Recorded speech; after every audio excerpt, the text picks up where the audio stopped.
قیامت کیا ہے؟ قیامت کب واقع ہوگی؟ اور قیامت کے لیے ایک مسلمان کو کس طرح سے تیاری کرنی ہے؟ جناب رسول اللہ صلی اللہ علیہ وسلم کی خدمت میں ایک صاحب تشریف لائے اور انہوں نے پوچھا کہ اللہ کے محبوب قیامت کب آئے گی؟ آپ صلی اللہ علیہ وسلم نے ارشاد فرمایا کہ تیری تیاری کتنی ہے؟ اور پھر ہی فرمایا کہ اللہ رب العزت نے قیامت کا علم تو کسی کو نہیں دیا کہ اس نے کب آنا ہے، لیکن تیاری کا حکم سب کو دیا ہے۔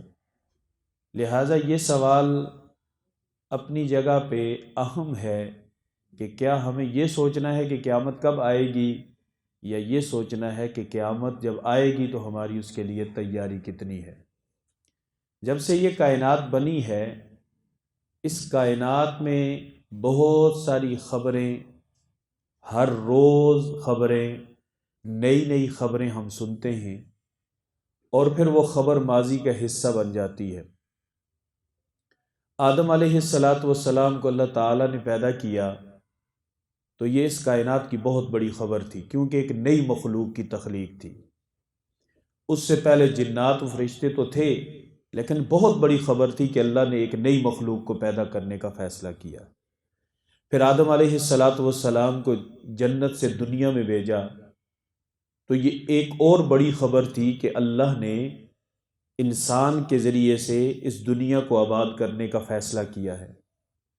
نوح علیہ السلام کا طوفان آیا، ساری کائنات ڈوب گئی کشتی والوں کے سوا، یہ بھی ایک بہت بڑی خبر تھی۔ حضرت موسیٰ علیہ السلام کا فرعون سے مقابلہ ہوا، موسیٰ علیہ السلام کا پیدا ہونا بھی ایک بڑی خبر تھی، بچوں کے قتل کے ماحول میں ان کا زندہ بچ جانا بھی ایک خبر تھی، فرعون کے محل میں پرورش پانا بھی ایک خبر تھی، اور فرعون کے مقابلے پہ آ کے اللہ کی توحید کا اعلان کرنا یہ بھی ایک خبر تھی، اور فرعون جیسے ایک مضبوط بادشاہ سے جیت جانا اور فرعون کا شکست کھا جانا یہ بھی ایک بہت بڑی خبر تھی۔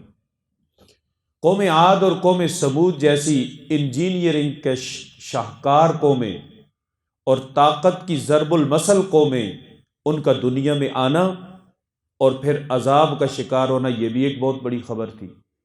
حضرت عیسیٰ علیہ السلام کا والد محترم کے بغیر اس دنیا میں آنا یہ بھی ایک بڑی خبر تھی، اور پھر عیسیٰ علیہ السلام کا بطور انسان کے زندہ آسمانوں پہ اللہ کی طرف سے اٹھایا جانا یہ بھی ایک بہت بڑی خبر تھی۔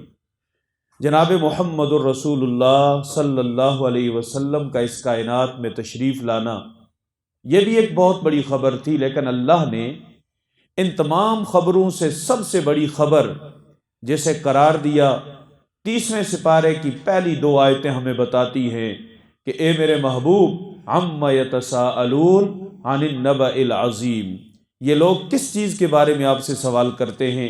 اس بڑی خبر کے بارے میں۔ تو اس بڑی خبر سے مراد ہے قیامت کا نقارہ جب بج جائے گا، اللہ تعالیٰ نے وقوع قیامت کو انسانیت کی تاریخ اور کائنات کی تاریخ کی سب سے بڑی خبر قرار دیا ہے، کیونکہ جب قیامت کا نقارہ بجے گا تو یہ دھرتی جس پہ ہم رہتے ہیں یہ ختم ہو جائے گی، یہ آسمان جس کی چھت کے نیچے ہم رہ رہے ہیں یہ ختم ہو جائے گا، یہ سورج جس کی روشنی ہم استعمال کر رہے ہیں یہ ایکسپائر ہو جائے گا، یہ چاند جس کی ٹھنڈی روشنی میں پھلوں کے اندر اللہ پاک رس ڈالتے ہیں، جو رات کی تاریکیوں میں نور بکھیرتا ہے، ٹوٹ جائے گا، ستارے بکھر جائیں گے۔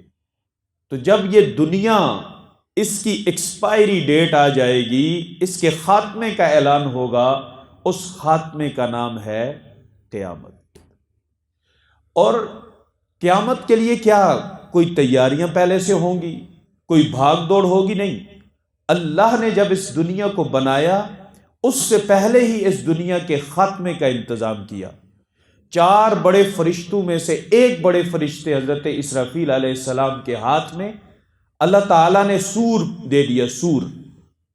اس سور کے اندر حضرت اسرافیل علیہ السلام نے پھونک مارنی ہے، اور روایات میں آتا ہے کہ اسرافیل علیہ السلام تیار بیٹھے ہوئے، سور ہاتھ میں پکڑا ہوا ہے اور منہ کے قریب ہے، اور اللہ تعالیٰ کے حکم کے انتظار میں ہیں۔ ادھر اللہ نے کہنا ہے پھونک مارو، اور ادھر اس سور کے اندر اسرافیل علیہ السلام نے پھونک مارنی۔ جب حضرت اسرافیل نے اس سور میں پھونک مارنی ہے تو ایک عجیب سی آواز، نامانوس سی آواز ہر ایک کے کان میں پڑے گی۔ جناب رسول اللہ صلی اللہ علیہ وسلم نے فرمایا کہ لوگ اپنے کاموں میں مگن ہوں گے، تاجر اپنی تجارت میں لگے ہوئے ہوں گے، کھیل کود والے میدانوں کو سجائے بیٹھے ہوں گے، ملازمتوں والے ملازمتیں کر رہے ہوں گے، کھیتی باڑی والے اپنے کھیتوں کے اندر مگن ہوں گے۔ اچانک ایک آواز آئے گی، اور وہ آواز اتنی غیر مانوس، اتنی خوفناک اور اتنی دہشت ناک ہوگی، چاہتے نہ چاہتے ہر بندے کی توجہ ادھر جائے گی پہلے، پھر ہر بندہ اپنا کام چھوڑ دے گا اور اپنا کام چھوڑ کے ایک نامعلوم منزل کی طرف روانہ ہو جائے گا ڈر کے، جیسے خدا نہ خواستہ ابھی یہاں پہ کوئی خبر آ جائے جی یہ ہونے والا ہے، ہم یہاں سے نکلیں گے، ایک نامعلوم منزل کی طرف بھاگ رہے ہوں گے، آگے باہر جائیں گے، باہر بھی لوگ بھاگ رہے ہوں گے، کسی کو کوئی پتہ نہیں ہوگا کہ ہم کہاں اور کیوں بھاگ رہے ہیں، ہر بندہ بھاگ رہا ہوگا کہ شاید کوئی جائے پناہ مل جائے، سیلاب آ جائے، آواز لگے کہ سیلاب آ گیا، لوگ بھاگتے ہیں، لیکن کوئی نہ کوئی منزل تو ہوگی نا جہاں پہ سیلاب نہیں ہے، خدا نہ خواستہ جنگ چھڑ جائے، لوگ بھاگتے ہیں، کوئی نہ کوئی پناہ گاہ ہوگی جہاں پہ گولے کی گن گرج نہیں ہوگی، آندھی طوفان زلزلے میں لوگ اپنے گھروں سے نکل کے محفوظ مقام کی طرف بھاگتے ہیں۔ قیامت کا یہ جو سور ہے، یہ ایسی خوفناک آواز ہے، لوگ بھاگیں گے تو صحیح لیکن جائے پناہ کوئی نہیں ہوگی، ایک نامعلوم منزل کی طرف بھاگ رہے ہوں گے، اور پھر آہستہ آہستہ وہ آواز بڑھتی جائے گی، خوف بڑھتا جائے گا، اور روئے زمین پہ ہر وہ زیرو مخلوق جس میں جگر ہے، جس میں کلیجہ اور دل ہے، اس کا دل پھٹے گا، وہ ڈر سے ادھر ہی تڑپ کے گرے گا اور مر جائے گا۔ انسان ختم، جنات ختم، فرشتے ختم، حیوانات ختم، سمندروں کی مچھلیاں ختم، فضاؤں میں اڑنے والے پرندے ختم، سب ختم ہو جائے گا، تو اللہ رب العزت ایک حضرت اسرافیل دو رہ جائیں گے۔ اللہ تعالیٰ حضرت اسرافیل علیہ السلام سے کہیں گے کہ دوبارہ سور پھونکو۔ اب اسرافیل علیہ السلام دوبارہ جب سور پھونکیں گے تو جتنے بھی لوگ، جتنی بھی مخلوقات اس کائنات میں اللہ نے پیدا کی تھی، وہ دوبارہ اپنی قبروں سے اٹھیں گے اور پھر ایک نامعلوم منزل کی طرف روانہ ہو جائیں گے۔ ایک سوال ہوگا لب پہ، وہ سوال سورہ یاسین، آخری آیات سورہ یاسین کی آپ نے پڑھی ہوں گی، یا ویلنا من بعثنا من مرقدنا ھذا ما وعد الرحمن وصدق المرسلون۔ کس نے اٹھا دیا ہمیں ہماری قبروں سے؟ یہ لوگ آواز لگا رہے، کس نے ہمیں ہماری قبروں سے اٹھا دیا؟ تو جواب ملے گا یہ اللہ کا وعدہ تھا، ھذا ما وعد الرحمن، تمہیں بغیر وعدے کے نہیں، اللہ نے کہا تھا اٹھائیں گے، وصدق المرسلون، رسولوں نے کہا تھا نا کہ اللہ نے اٹھانا ہے، دنیا کے خاتمے کے بعد ایک اگلا جہان بھی آنا ہے، یہ ہے وہ سچائی جو اللہ نے اپنے نبیوں کی زبان سے تمہارے تک پہنچائی تھی، آج وہ واقع ہوگی۔ تو یہ لوگ سارے اٹھیں گے، قیامت کا منظر اللہ رب العزت نے یوں کھینچا، یا ایھا الناس اتقوا ربکم ان زلزلۃ الساعۃ شیء عظیم یوم ترونها تذہل کل مرضعۃ عما ارضعت وتضع كل ذات حمل حملها وترى الناس سكارى وما هم بسكارى ولكن عذاب الله شدید۔ اے لوگو ڈرو اپنے رب سے، یا ایھا الناس اتقوا ربکم، لوگو اپنے رب سے ڈرو، کیوں؟ ان زلزلۃ الساعۃ شیء عظیم، قیامت کا جھنجھوڑنا، قیامت کا زلزلہ بڑا سخت ہے۔ کتنا سخت؟ یوم ترونها تذہل کل مرضعۃ عما ارضعت، جس دن دودھ پلانے والی ماں اپنی چھاتی سے بچے کو جدا کر کے پھینکے گی اور بھاگے گی، اللہ مجھے بچا۔ وَتَضَعُ كُلُّ ذَاتِ حَمْلٍ حَمْلَهَا، حاملہ عورت اپنا حمل اس خوف سے گرا دے گی۔ وَتَرَى النَّاسَ سُكَارَى، ہر بندہ مدہوش ہوگا، بے ہوشی کے عالم میں، آنکھیں کھلی ہے، سمجھ نہیں آ رہا ہو کیا رہا ہے، کانوں سے سن رہا ہے پتہ نہیں چل رہا یہ کیا آواز آ رہی ہے، دماغ موجود ہے لیکن سوچنے کی صلاحیت ختم، مدہوش، کوئی ادھر کوئی ادھر۔ وَتَرَى النَّاسَ سُكَارَى، آپ لوگوں کو دیکھیں گے مدہوش ہیں، وَمَا هُمْ بِسُكَارَى، وہ مدہوش نہیں ہوں گے، وَلَكِنَّ عَذَابَ اللَّهِ شَدِيدٌ، یہ اللہ کی پکڑ ہوگی، یہ اللہ کا زلزلہ ہوگا جس نے انہیں سب کچھ بلا دیا ہوگا۔ تو میرے بھائیو، مسلمان ہونے کے لیے اس سب پہ یقین رکھنا ضروری ہے۔ اگر ہمارا اس پہ یقین نہیں ہے تو اس ایمان ہی نہیں ہے نا۔ ایمان کے لیے جو بنیادی عقائد ہیں ان میں یہ ایک عقیدہ ہے، دنیا کا ٹوٹنا، سب کا فنا ہو جانا اور اس فنا کے بعد دوبارہ اٹھنا۔ کسی نے سوال کیا، بلکہ کافروں نے سوال کیا کہ جب ہم بوسیدہ ہڈیاں ہو جائیں گے، قال من یحیی العظام وہی رمیم، جب ہم بوسیدہ ہڈیاں ہو جائیں گے، چورا چورا ہو جائیں گے، پھر کیسے ممکن ہے دوبارہ اٹھنا؟ کیوں کر ممکن ہے دوبارہ اٹھنا؟ تو میرے رب نے کہا، ارے نادانو، یہ جو درخت تمہارے سامنے ہرے بھرے کھڑے ہیں، تمہیں تو یہ درخت نظر آ رہے ہیں، اس ذات نے ان کے اندر آگ رکھی ہوئی ہے، تمہیں نظر آتی ہے ان کے اندر آگ؟ کس کو؟ درخت کو جا کے پکڑے ہیں جی، اس میں آگ ہے، ہاتھ جلے گا میرا؟ نہیں جلتا، اس کے اندر آگ ہے۔ جب وقت آتا ہے کاٹ کے اس کی لکڑیوں کو ایسے کھڑا کر کے آگ لگائی جاتی ہے، وہ آگ کہاں سے آتی ہے؟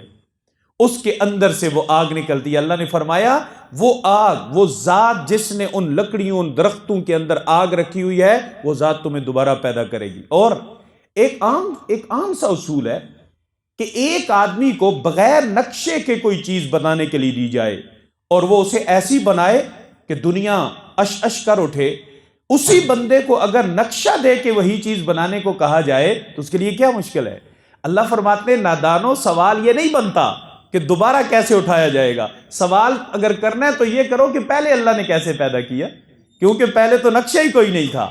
اب جو تمہیں دوبارہ پیدا کیا جائے گا، تمہارے اسی نقشے کو ڈھا کر مٹا کر اللہ نے اسی نقشے پہ تمہیں دوبارہ زندہ کرنا ہے۔ تو اس ذات کے لیے کون سا مشکل ہے کہ وہ ذات تمہیں دوبارہ اسی نقشے پہ اٹھا لے جس نقشے پہ اللہ تعالیٰ نے تمہیں پہلے مٹایا تھا۔ تو قال من یحیی العظام وہی رمیم قل یحییھا الذی انشأھا اول مرہ وہو بکل خلق علیم، وہ ذات جس نے تمہیں پہلے پیدا کیا تھا، وہی ذات اس چیز پہ قادر ہے کہ وہ اپنے بنائے ہوئے نقشے کو جو اس نے اپنے ہاتھ سے توڑا ہے اسے دوبارہ سے اٹھا لے، دوبارہ سے بنا لے، دوبارہ سے زندہ کر لے۔ تو اللہ رب العزت نے قیامت کا یہ ایک منظر ہمیں سورۃ الحج کی ابتدا میں بتایا، یا ایھا الناس اتقوا ربکم ان زلزلۃ الساعۃ شیء عظیم یوم ترونها تذہل کل مرضعۃ عما ارضعت وتضع کل ذات حمل حملها وترى الناس سکارى وما هم بسکارى ولکن عذاب اللہ شدید۔ آخر اتنا لوگ کیوں ڈریں گے؟ آسمان سے بارش تھوڑی سی تیز ہو جاتی ہے، انسان ہونے کے ناطے ہمیں خوف آتا ہے آگے کیا ہوگا۔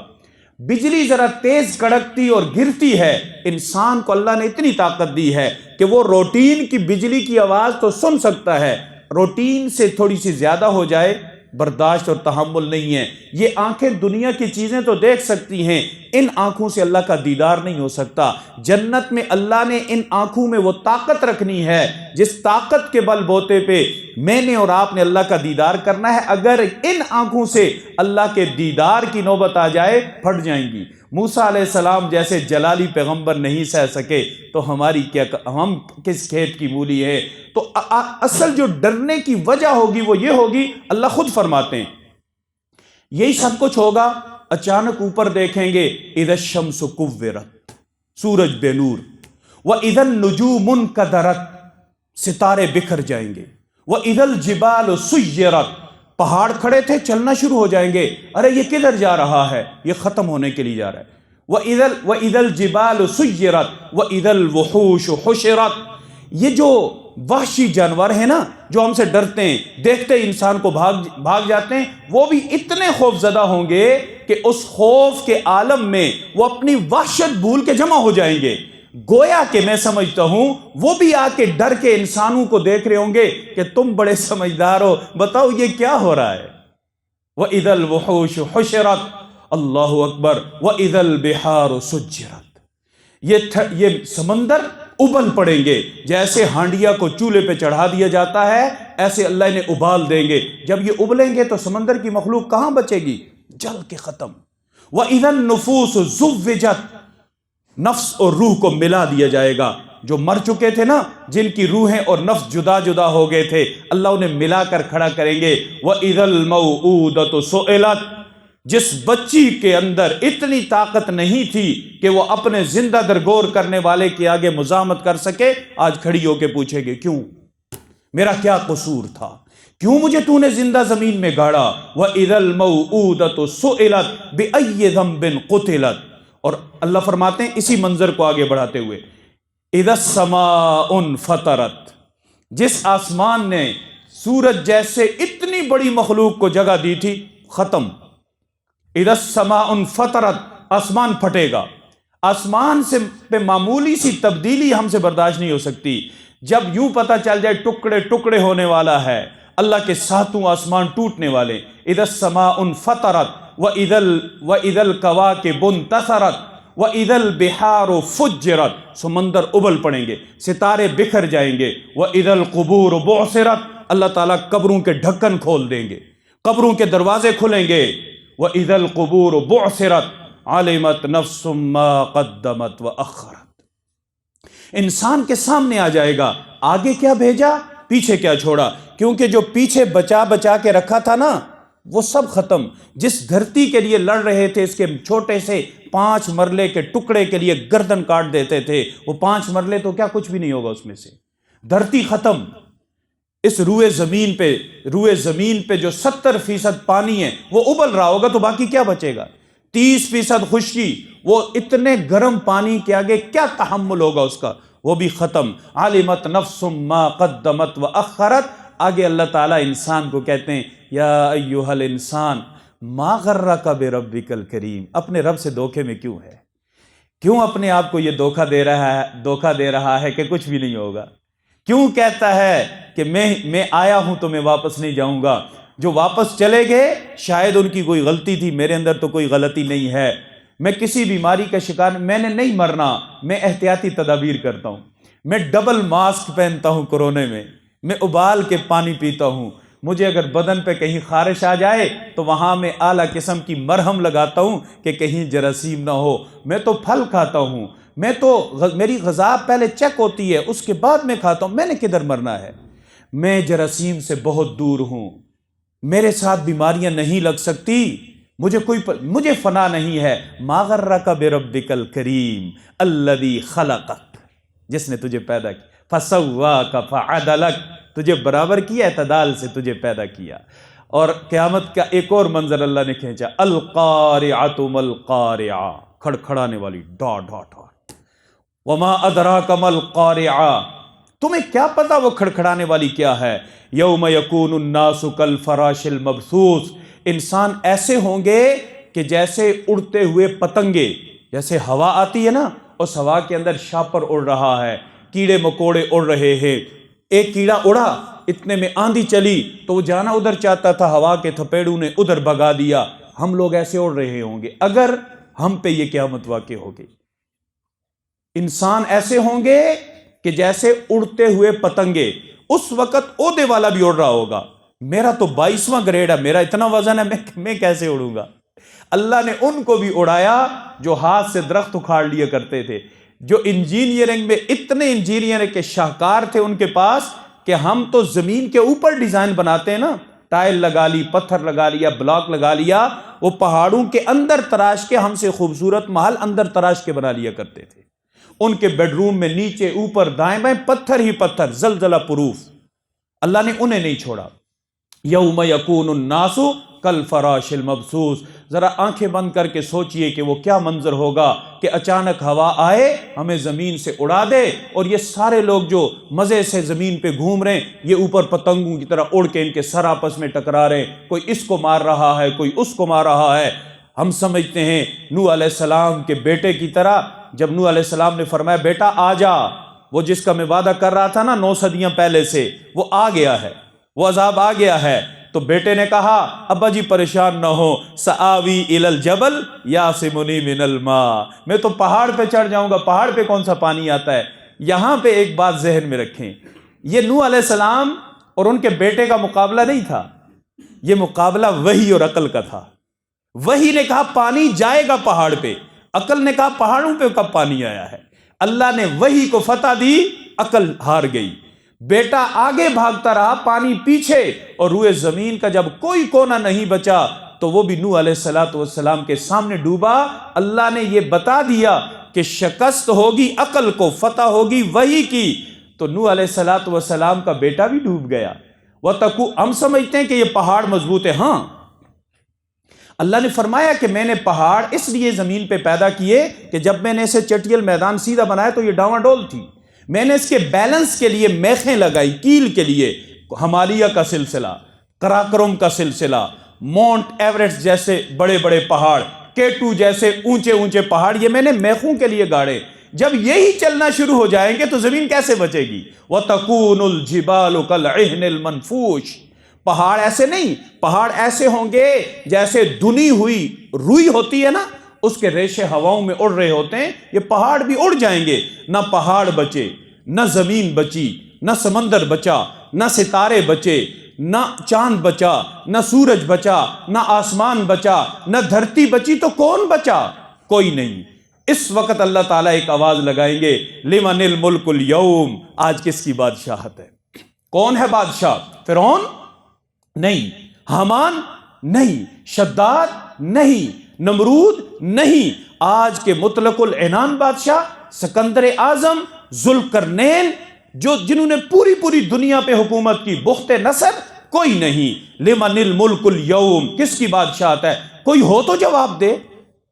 جواب بھی اللہ خود دیں گے، للہ الواحد القہار، اس اللہ کی بادشاہت ہے جو اکیلا بھی ہے اور زبردست طاقت والا اور قہار والا اللہ، آج اس کی بادشاہت ہے۔ پھر اگلا مرحلہ شروع ہوگا، سارے لوگ اللہ کے سامنے ایک میدان میں جمع ہوں گے، اللہ پاک اس سلطنت کو وسیع کریں گے، زمین ایک میدان میں تبدیل ہوگی، میدان محشر قائم ہوگا، ہر انسان اپنے اعمال کی پوٹلی لے کے کھڑا ہوگا، اللہ نے ترازو قائم کیا ہوگا، لاؤ فرشتوں فلاں بن فلاں کو، مجرم سامنے، اور اس کے اعمال بھی لائے جائیں گے۔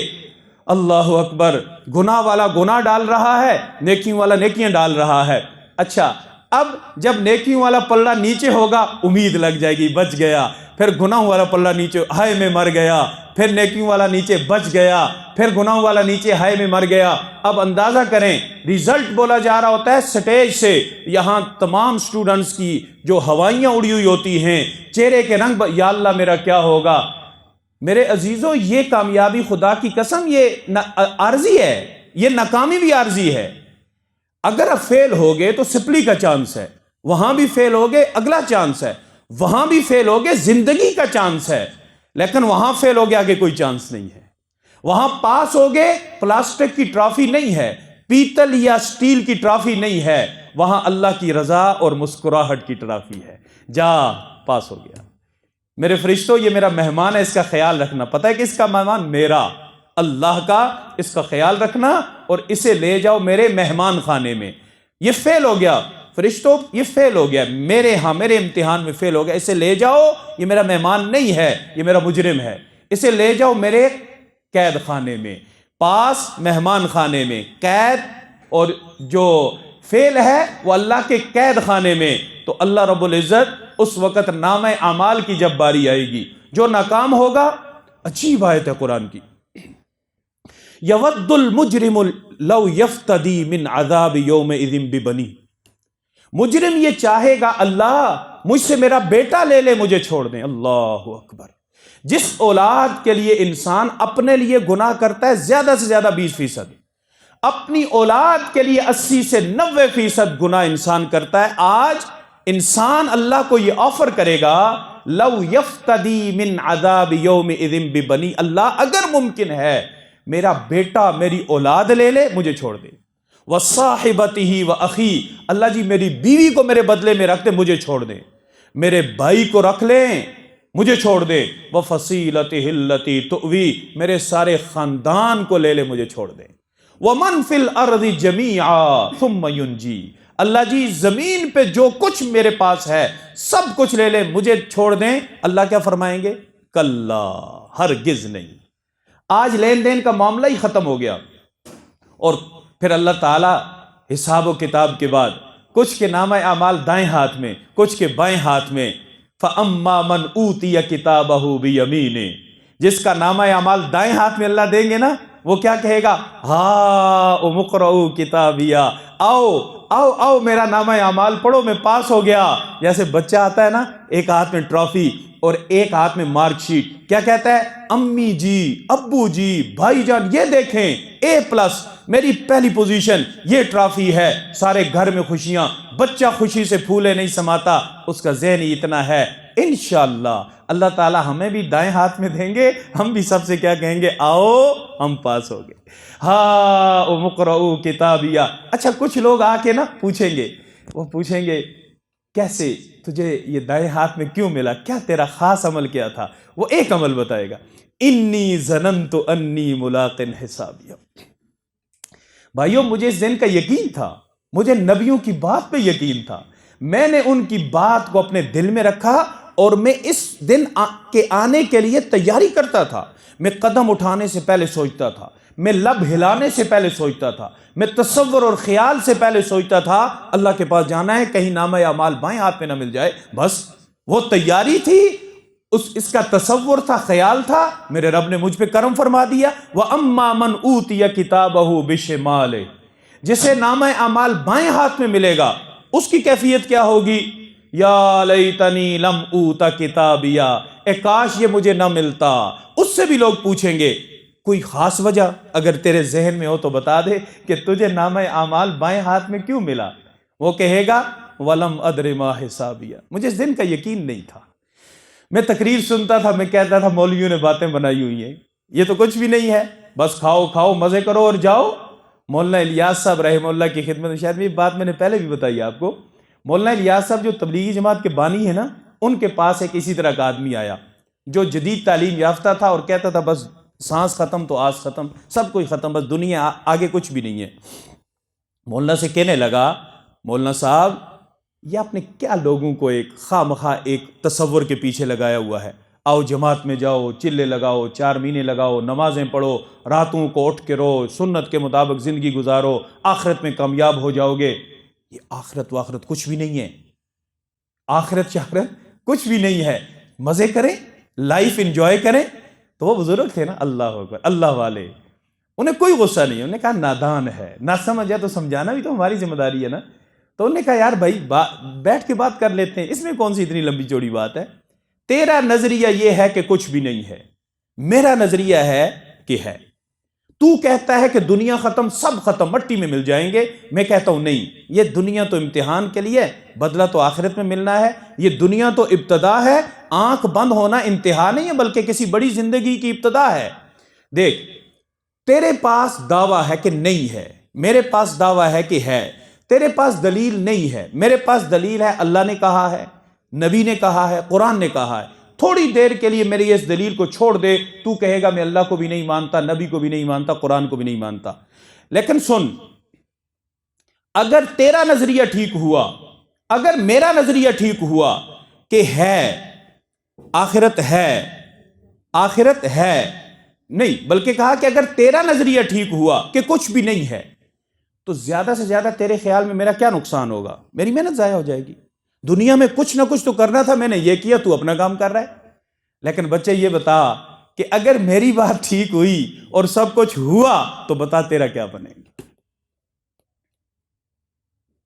اس کے دل پہ یہ بات ایسی لگی کہ اس کی آنکھوں سے آنسو رواں ہو گئے۔ اس نے کہا بات تو آپ ٹھیک کر رہے ہیں، دلیل تو میرے پاس کوئی نہیں ہے، دیکھا آپ نے بھی نہیں ہے، دیکھا میں نے بھی نہیں ہے۔ اگر بات میری ٹھیک ہوئی تو آپ کا کوئی نقصان نہیں ہے، اور اگر بات آپ کی ٹھیک ہوئی، آپ کا فائدہ ہی فائدہ ہے، میرا سراسر نقصان ہے۔ اللہ رب العزت نے اسے ہدایت دی، تو وَلَمْ أَدْرِ مَا حِسَابِيَہ، وہ کیا کہے گا؟ یا لیتہا کانت القاضیہ، اے کاش یہ جو موت آئی تھی نا وہ سارا قصہ ہی ختم کر دیتی، یہ سب کچھ مجھے دیکھنا ہی نہ پڑتا۔ لیکن سب کچھ میری آپ کی یا اس آدمی کی خواہش کے مطابق تو نہیں ہوگا نا، خواہش اس ذات کی چلے گی جس ذات نے مجھے اور آپ کو پیدا کیا ہے۔ پیدا کرنے والے کی خواہش چلے گی، اور اللہ تعالیٰ نامہ اعمال گلے میں پھر لٹکائیں گے اور کہیں گے اقرأ کتابک کفا بنفسک الیوم علیک حسیبا، اپنا نامہ اعمال پڑھ، تیرے محاسبے کے لیے یہی کافی ہے۔ جب تجھے پتہ چلے گا، اور وہ کیا کہے گا، ما لہذا الکتاب، یہ کیسی کتاب ہے، لا یغادر صغیرۃ ولا کبیرۃ الا احصاها، اس نے تو کوئی چھوٹی بات بھی نہیں چھوڑی، جو مجھے بھی پتہ نہیں ہے وہ بھی اسے پتہ ہے، اور خلاف واقعہ نہیں ہے، یہ سب کچھ میں نے کیا ہوا ہے، آج اللہ نے میرا کیا میرے سامنے لایا۔ تو 15واں سپارہ ہمیں یہ بتاتا ہے کہ اللہ یہ فرمائیں گے کہ تو اپنے نامہ اعمال کو پڑھ، اگر آج تجھے اور کوئی عذاب بھی نہ دیا جائے تو اسے پڑھ کے جو شرمندہ ہوگا نا، یہ شرمندگی کی ندامت سے بڑا بھی کوئی عذاب نہیں ہے۔ اس میں بعض حضرات نے بڑی زبردست بات لکھی، اللہ تعالیٰ بندے سے کہیں گے کہ بندے بالفرض اس کے تناظر میں اگر اللہ تعالیٰ بندے سے کہیں کہ بندے تجھے کوئی عذاب نہیں ہے، آج میں سارے محشر والوں کو اکٹھا کروں گا اور تیری زندگی کی ایک بڑی سکرین پہ فلم چلا دوں کہ تو نے کیا کیا، تو کرنا کیا چاہتا تھا جو تو کر نہیں سکا، تو نے سوچا کیا کیا، بس، اور تجھے کوئی عذاب نہیں۔ تو بندہ اللہ کے سامنے ہاتھ جوڑے گا، اللہ جی جہنم منظور ہے، یہ رسوائی منظور نہیں ہے۔ ما لہذا الکتاب لا یغادر صغیرۃ ولا کبیرۃ الا احصاها۔ تو میرے عزیزوں، میرے بھائیوں، بات کرنے کا مقصد کیا ہے؟